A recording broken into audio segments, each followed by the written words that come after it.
कौसल्या सुप्रजा रामपूर्वा सन्ध्या प्रवर्तते उत्तिष्ठ नरशार्दूल कर्तव्यं दैवमाह्निकम् उत्तिष्ठोत्तिष्ठ गोविन्द उत्तिष्ठ गरुडध्वज उत्तिष्ठ कमलाकान्त त्रैलोक्यं मङ्गलं कुरु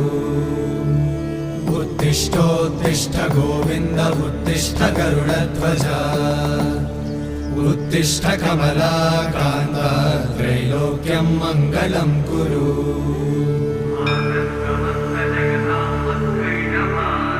मातः समस्त जगतां मधुकैटभारे वक्षो विहारिणि मनोहर दिव्यमूर्ते श्रीस्वामि निश्चित जनप्रिय दानशीले श्रीवेङ्कटेश दयिते तव सुप्रभातम् तव सुप्रभातमरविन्दलोचने भवतु प्रसन्नमुखचन्द्रमण्डले